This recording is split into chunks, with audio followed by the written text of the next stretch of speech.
ఈ 2 సంవత్సరాల కాంగ్రెస్ పార్టీ పనితీరును, ఈ 2 సంవత్సరాలలో బీఆర్ఎస్ పార్టీని బొందపెడతా, నామరూపాలు చేస్తా, కేసీఆర్ పేరు లేకుండా చేస్తా, ఆనవాళ్ళు లేకుండా చేస్తా అంటూ సవాలు విసిరిన రేవంత్ రెడ్డికి పనితీరుకు ఇప్పుడు రిజల్ట్ ఎలా ఉండబోతుందనేది ఉత్కంఠంగా ఉంది. మొత్తం మీద అయితే యథావిధంగా అధికార పార్టీ అరాచకాలు, రెగ్గింగ్లు, బెదిరింపులు, లాలూచీలు, పోల్ మేనేజ్మెంట్తో ఎన్నికలు నిర్వహించడం జరిగింది. అక్కడో ఇక్కడ కొన్ని సంఘటనలు, కొట్లాటలు జరిగాయి. అలాగే పోలింగ్ బూత్లో ధర్మపురి అరవింద్ గారు అయితేనేమి, జగ్గారెడ్డి గారు అయితేనేమి చేసినటువంటి బెదిరింపులు కూడా మనం చూసాము. అంటే ఏ స్థాయిలో అలాంటి నాయకులు ఏ స్థాయిలో తిరగబడి తీవ్రంగా విమర్శిస్తున్నారంటే అధికార దుర్వినియోగం ఏ విధంగా జరిగిందో, పోలింగ్ బూత్ దగ్గర పోలీసింగ్ జరిగిన విధానాన్ని మనం అర్థం చేసుకోవచ్చు.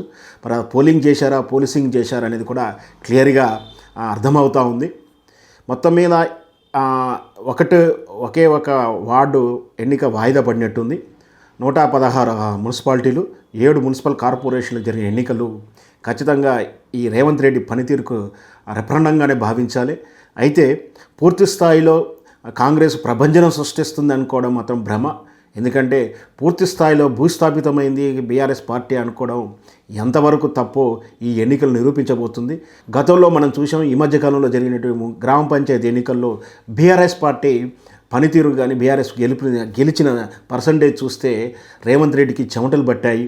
ఎందుకంటే ఈ స్థాయిలో మనం బీఆర్ఎస్ పార్టీని కేసీఆర్ను ప్రాపకండం చేసినప్పటికీ, అధికారాన్ని వినియోగించుకున్నప్పటికీ మనం ఎంత చేసినా బీఆర్ఎస్ పార్టీ ఎక్కడో పాతాళానికి పోతుంది అనుకున్నటువంటి బీఆర్ఎస్ పార్టీ ఆ విధంగా 40% రాగా సీట్లను కైవసం చేసుకున్న తీరును చూసి ఆశ్చర్యపడాడు, చెమటలు పట్టాయి, భయపడింది అని కూడా చెప్పొచ్చు.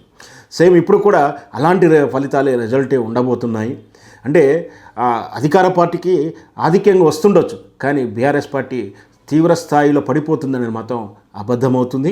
ఖచ్చితంగా బీఆర్ఎస్ పార్టీకి కూడా సుమారు 40 వరకు మున్సిపాలిటీలు కైవసం చేసుకునే అవకాశాలు కనిపిస్తూ ఉన్నాయి. 30 నుంచి 40 మధ్యలో కైవసం చేసుకుంటుంది. అదే కాంగ్రెస్ రేవంత్ రెడ్డి ఇన్నాళ్ళు బీరాలు పలికి ఏదైతే ఎన్నికల ముందు పోలరైజ్ బూతులు మాట్లాడారో దానివల్ల తాను 90% వస్తాను, 100% వస్తాను అనేటువంటి ఆ నమ్మకాన్ని వమ్ము చేస్తూ ఈ ఫలితాలు ఉండబోతుంది.